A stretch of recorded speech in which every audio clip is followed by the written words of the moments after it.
Welcome to the Old Time Radio Westerns. I'm your host, Andrew Rhynes, and I'm excited to bring you another episode. This is one of over 80 episodes released monthly for your enjoyment.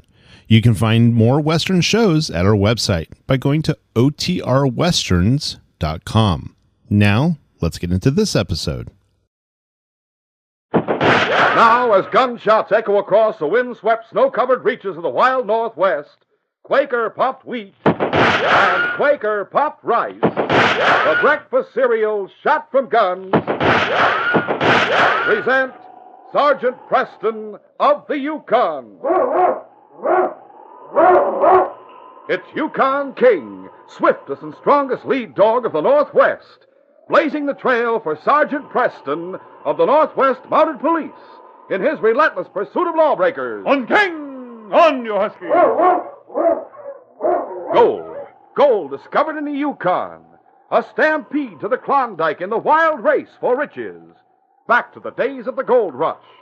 With Quaker Puffed Wheat and Quaker Puffed Rice, bringing you the adventures of Sergeant Preston and his wonder dog, Yukon King, as they meet the challenge of the Yukon.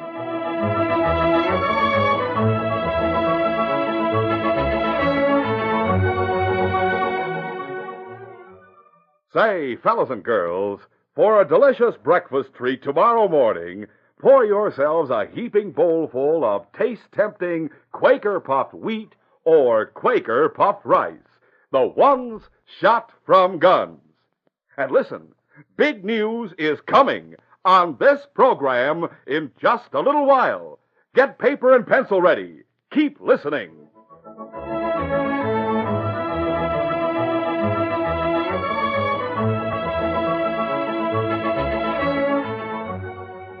The sky was overcast.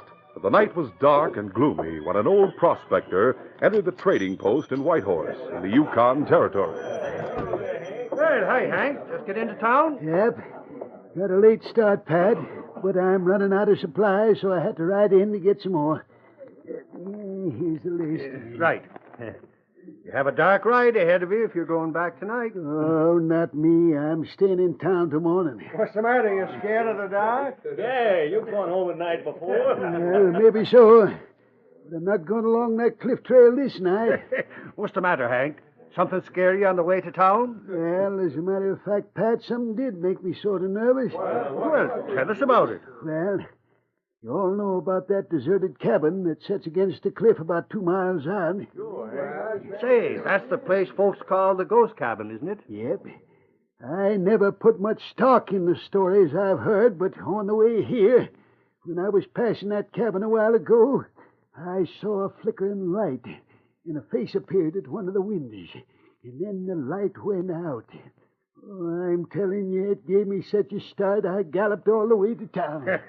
You must have been drinking some hard cider, Hank. Yeah, you were seeing things. Nobody's been in that cabin for a couple of years. All right, go on, laugh all you want to.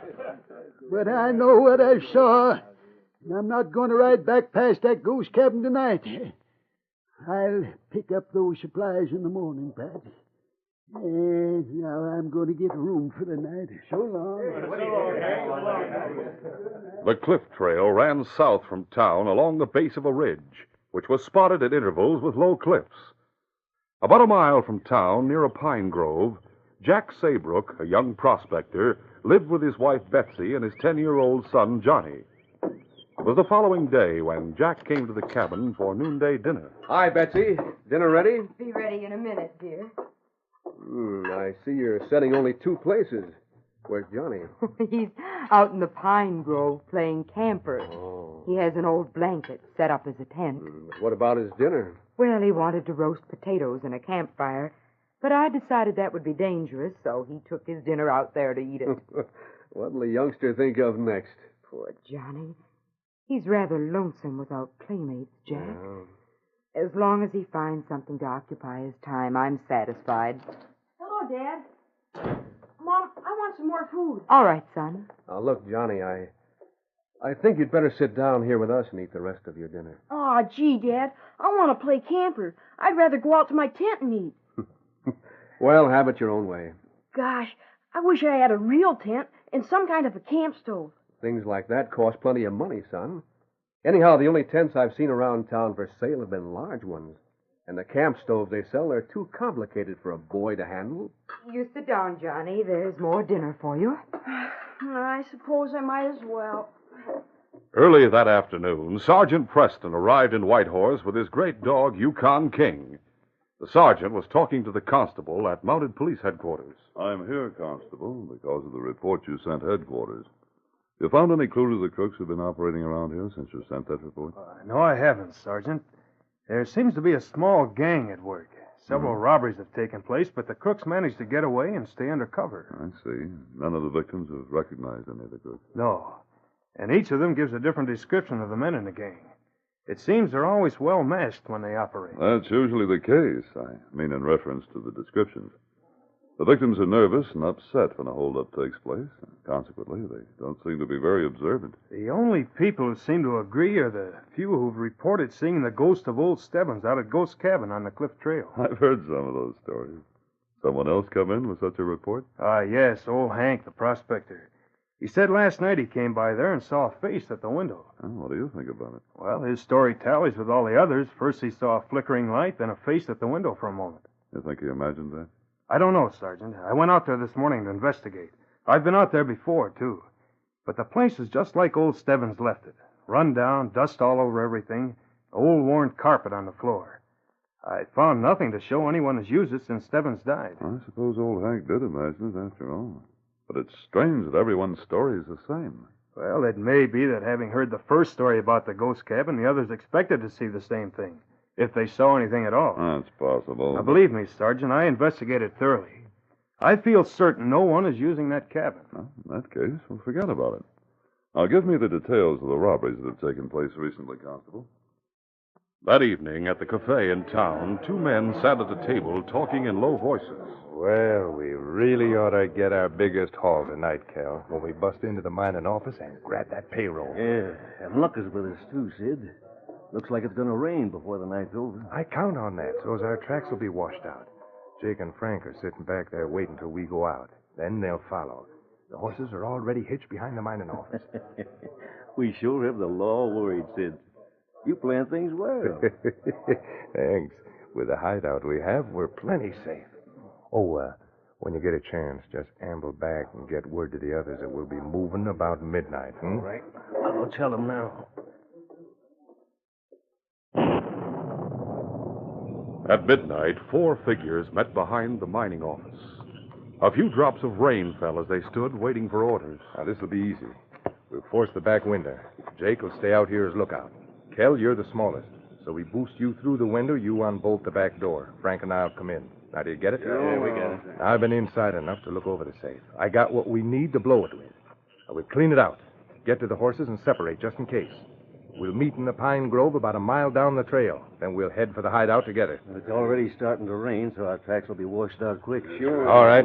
Let's mask our faces to be on the safe side. Now we'll get started. A short time later, the men at the cafe, just two doors in the mining office, were startled by a muffled explosion. Hey, did you hear that? Sounded like an explosion. Let's look outside and see what it was. Come on. A few moments later, the crowd reached the back of the mining office. The back door stood open, and a thin veil of smoke slowly floated out the doorway. Great saints, look at that now. They must have robbed the mining office. Let's look inside. Yep, the safe has been blown open. I'm going to go tell the constable. A short time later, the two Mounties arrived at the scene of the crime. A crowd was still gathered at the back door of the mining office, and others had ridden by. It'd be useless to try to find their trail now. We wouldn't know which tracks to follow, even if it weren't raining. Oh, maybe they didn't even leave town, Sergeant. That's possible. We'll do all the investigating we can around town. We may find someone who saw the crooks. First, though, we'll arouse the office manager and find out how much was taken. Come on, King. That night, the boy, Johnny Saybrook, had waited until his parents were sleeping. And then he had eased out of the cabin and went to sleep in his makeshift tent in the pine grove down the trail. At first, the light rain didn't disturb him. But finally, as it rained harder, the water soaked through the blanket and woke him. Golly, I'm getting all wet. I'll have to go in the cabin quick. As Johnny started to crawl from the soaked tent, he heard horses stopping nearby in the grove. Though he couldn't see anything in the darkness, he heard voices. Waiting long? No, Dick and I just got here. We're safe because of this rain. Nobody will be able to trail us. You're right, sir. Reckon the ghost will keep folks away from the hideout so we can stay there, too. Now, let's get going. I'm getting soaked. I don't feel much like a ghost right now. Well, with a cliff for a roof, you'll also be dry and comfortable. Come on, let's go. Get up, man. Golly, a ghost was with him. Maybe they're all ghosts of outlaws or something. I better get inside quick. The following morning, Sergeant Preston entered the constable's office with King. Well, good morning, Sergeant. You left the cabin mighty early. I didn't hear you go out. I wanted to do some more inquiring about the robbery last night.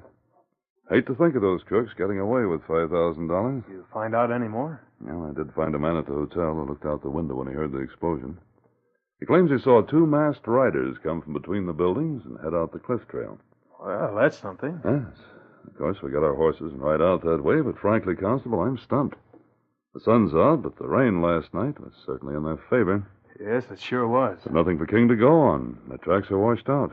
But in spite of that, King and I will continue this search. We'll continue our adventure in just a moment.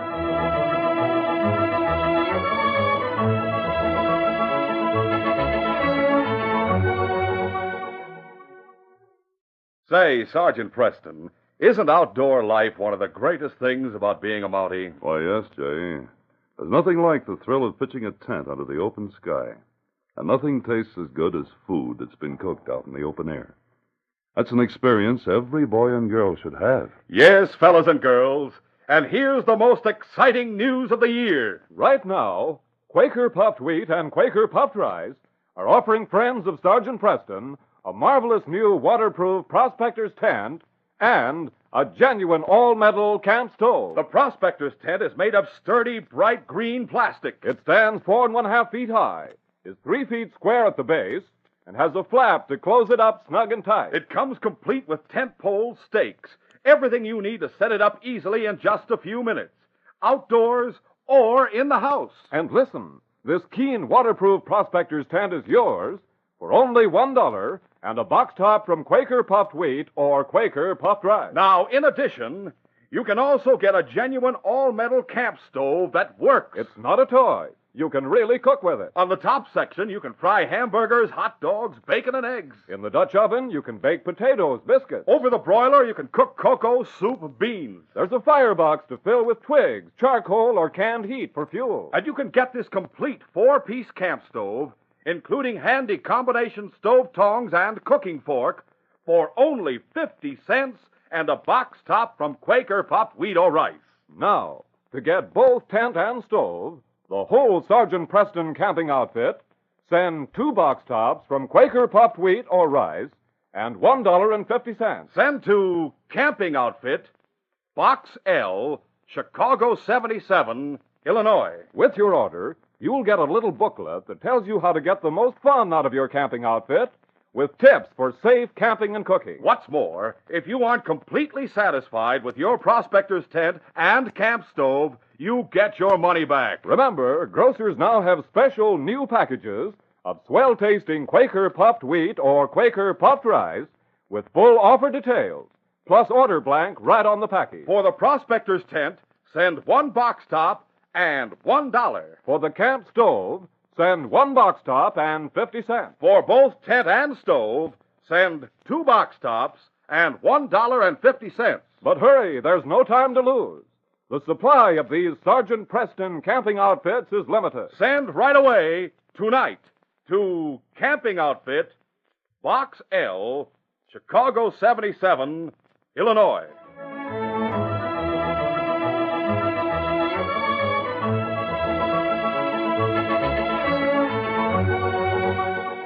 Now to continue. Though the crooks had made a clean getaway, Sergeant Preston was determined to continue the search for them. He and the constable, with King, rode out the cliff trail, stopping at the few cabins along the way to make inquiries. Finally, they halted at the Saybrook place. Well, ask the Saybrooks if they heard anyone pass here after midnight. Come along, King.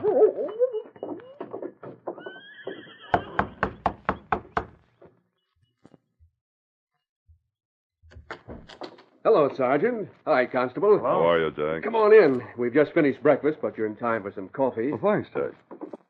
Good morning. I didn't expect to see a couple of Mounties coming here so early. Good morning. Morning. Is there some, reason why you came here, Sergeant? Nothing to do with you, Jack. There was a robbery in town last night. Crooks are thought to have come out this trail. Did you folks notice anyone passing here after midnight? I didn't, Sergeant. I was sleeping. So was I. I see. Gosh, I'm sorry we can't help you. Who was robbed? The mining office. $5,000. Oh. Please, Mom, let me go out to my tent. I won't sneak out at night anymore. Oh, hello, Sergeant. Hello, Johnny. Oh, how are you, King? Say hello to the constable, Johnny. Oh, yeah. Hello, Constable. Oh, hi, Johnny. I reckon when you saw King, you didn't notice me. Yeah, that's right. Mom, will you please Johnny, let me go... don't pester your mother. Aw, gee. What are you so down about, Johnny? I'll tell you, Sergeant.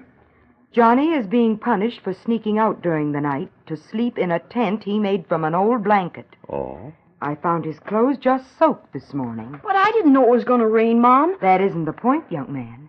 The idea of sneaking out without telling us, to sleep in that makeshift tent. Why, anything might have happened. Weren't you frightened to sleep out there alone, Johnny? Well, not at first, Sergeant, but after the rain woke me up and I was about to come inside, I got scared. Oh? What frightened you then? Oh, nothing. Johnny, answer the sergeant. Well, I got scared when I heard the voices. I'm sure they were ghosts of outlaws or something like that. Now, Johnny, no tall tales. Honest, Dad, I did hear them. Johnny, you'd better go back in the other room while we talk to the sergeant and the constable. Oh, just a minute, Betsy, if you don't mind. Of course, Sergeant. Johnny, you say you heard voices? Uh-huh. I heard horses stopping. It was in the pine grove, but it was too dark for me to see. Go on, Johnny. Well, I heard one of them say something about they were safe enough in the rain and that nobody'd be able to trail them. Now think hard, Johnny. What else did you hear? Another one said the ghost will keep folks away. Then the first one said he was getting wet and didn't feel much like a ghost just then. I could tell there were others there, too. Then they rode away, and I ran into the cabin.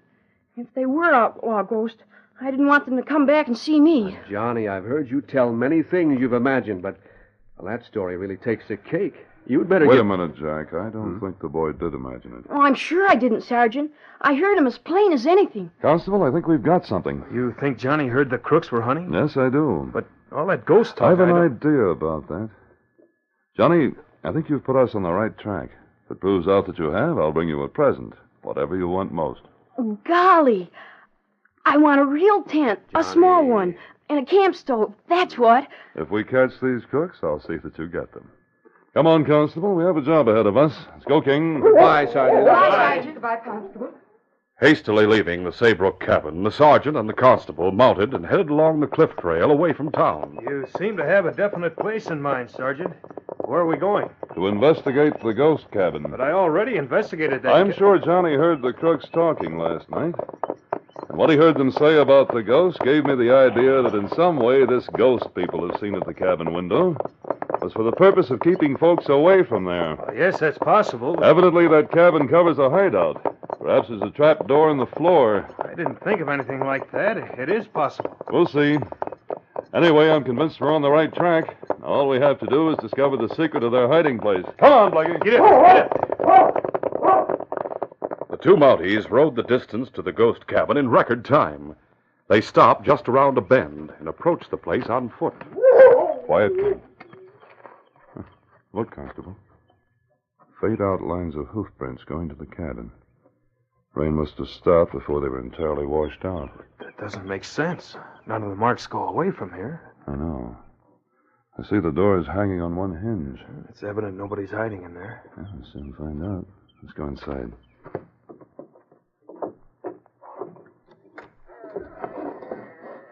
Let's look around a minute. The two Mounties stood a moment looking the place over.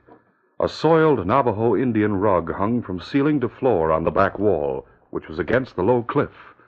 A rusty stove, a couple of rickety chairs, and an old table completed the furnishings. I admit the place does look unused. Let's pull back this floor covering and see what's under here. All right. That's a plank floor. There's no trap door there. Wait a minute. Look at these marks. The floor's been scuffed by something. I'd say it was scuffed by horseshoes, Constable. Hey, it does look that way, but who'd bring a horse? The marks go from the door to that back wall. We'll replace the matting. You know, this begins to make sense. Have your gun ready. All right, Sergeant. I'll pull aside this wall rug. Look, crude door built into the back wall. But the wall is built against the cliff. That door is there for a purpose. I'll try it. It opens into a tunnel. Probably into an old mine. Follow me. Come along, King. The tunnel led into a fairly large cave, in the ceiling of which there was an air vent. Crude chairs and a table, along with padded sacking for bedding, made it an ideal hideout for Sid and his men. The 4 horses were stabled off to one side. Sid and Kel sat at the table in the cave, counting out the mine payroll into 4 piles. The other 2 men were resting on the bedding. We'll split this 4 ways, Kel. This is our best haul we've made yet. Yeah. I reckon the law is running around in circles trying to find out who we are and where we went. With the setup we have here, we'll be able to operate all summer. That's why I'm always telling you fellas to be sure not to disturb the dust or anything in the shack. This is a lucky day for us when you got wise to this place. Yeah. I came by, looked in the window, and saw that old fella Stebbins coming out from behind the wall rug. You got his gold, didn't you? Sure. I came in masked, and the old coot was so scared he dropped dead with a heart attack. I went back in here and found his gold, and then I left. After he was found and buried, I realized what a fine hideout this would make. Look, what gave you the idea for that ghost Christmas? Oh, that just happened. One night I heard hoofbeats just as I went into the cabin from the cave. Well, I was carrying a candle, see? I put out the candle, went to the window, and looked out. The fella passing by suddenly whipped his horse and went off flying. Well, the next day I heard the story he told about seeing a ghost. I understand some of the men came out the next day to look around. Yeah, but finding the shack just as Stebbins left it, dusty and all, they decided the man had been imagining things. Yeah, now the money's all divided. Well, I'll take my share. Wait, all of you. Hey, a couple of Mounties. Hold it. No! All right, now you'll drop your gun. No, Jake, Frank, gun him. The 2 Mounties and King went into action. They were too fast for us. Get this dog away from me. You're through. Down, King. Watch him, fella. I'll pick up the guns. Yes, and keep them covered. I'll take the cash. Mining company's sack still on the table. King sure is well trained. He jumped one of them just as we gunned the other 2. King's learned to jump a man when he goes for a gun. There, I have all the cash. Nice hideout you have here. Practically perfect. How'd you find out? Sometimes even a ghost talks too much. Oh, Constable, I recognize this one. He's Sid Krebs, an ex-convict. Yeah, and you're Sergeant Preston. Must have been that dog. No, for once even King couldn't trail you, Krebs. We have a young camper who was scared out by ghosts to thank for your capture. I don't get it. Well, that doesn't matter. We arrest all of you in the name of the Crown for robbery. Let's get them to jail, Constable. That night, Sergeant Preston and King stopped in front of the Saybrook cabin. Whoa, Blackie. Oh, boy. Wait till I unload these gifts for Johnny, King, then we'll go in. All right, fella. Come on.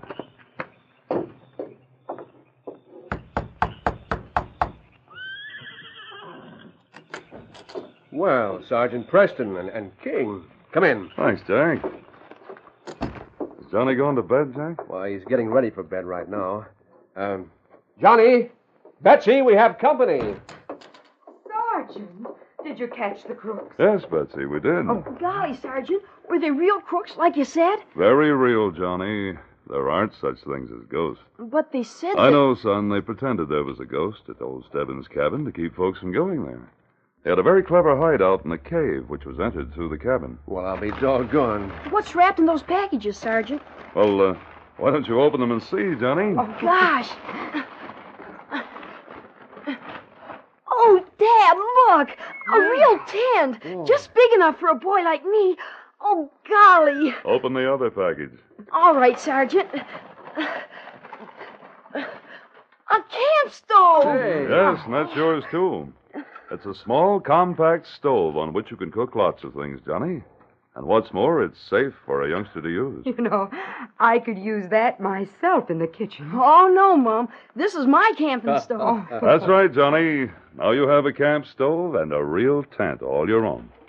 You could stay in that tent no matter how hard it rains. Sergeant, it's mighty fine of you to bring those to the boy. They mean a lot to him. Why, any boy'd like to own a tent and camp stove like that. Johnny earned them, Jack. If he hadn't been a determined young camper, we might not have caught those crooks. And now that they're in jail, the cash returned to the mining company, and Johnny has what he wanted most. This case is closed.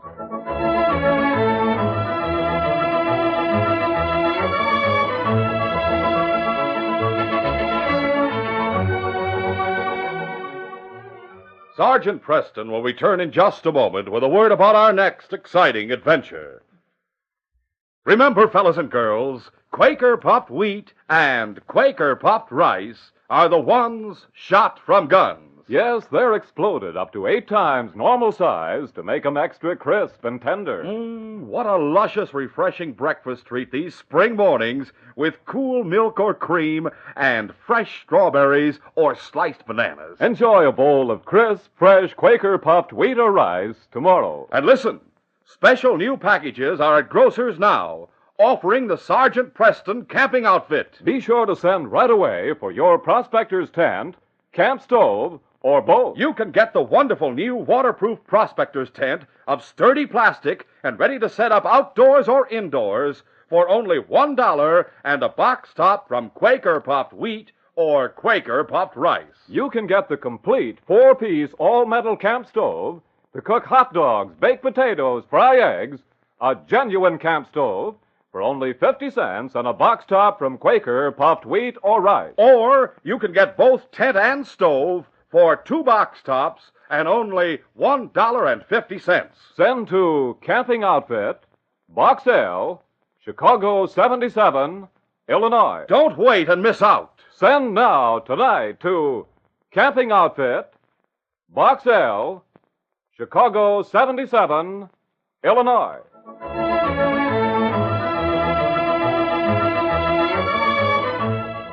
And now, here is Sergeant Preston. Sergeant Preston reporting for duty, Inspector. Sergeant, a telegrapher in Selkirk known as Pop was shot yesterday.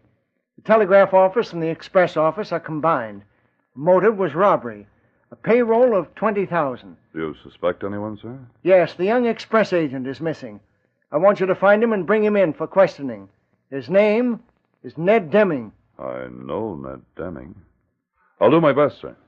Sergeant Preston doesn't realize that in going after Deming, he's playing into the hands of a ruthless and clever killer. Be sure to hear this next exciting adventure. These radio dramas, a feature of Sergeant Preston of the Yukon Incorporated, are created by George W. Trendle, produced by Trendle Campbell Muir Incorporated, directed by Fred Flowerday, and supervised by Charles D. Livingston. The part of Sergeant Preston is played by Paul Sutton. Sergeant Preston of the Yukon is brought to you every Tuesday and Thursday. On Thursday, by Quaker puffed wheat and Quaker puffed rice. The breakfast cereals shot from guns.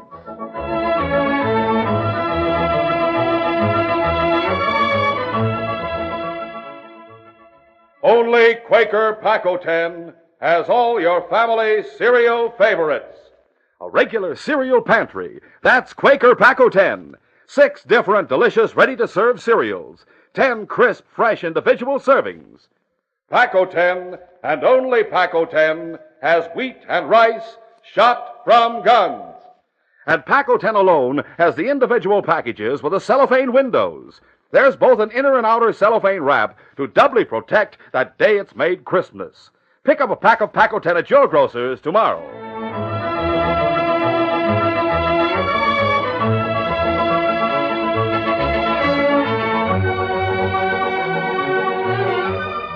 This is J. Michael wishing you goodbye, good luck, and good health from Quaker puffed wheat and Quaker puffed rice. So long. Listen tomorrow at this same time to The Green Hornet, brought to you by the drink that makes you feel fresh again, Delicious Orange Crush. This is the Mutual Broadcasting System.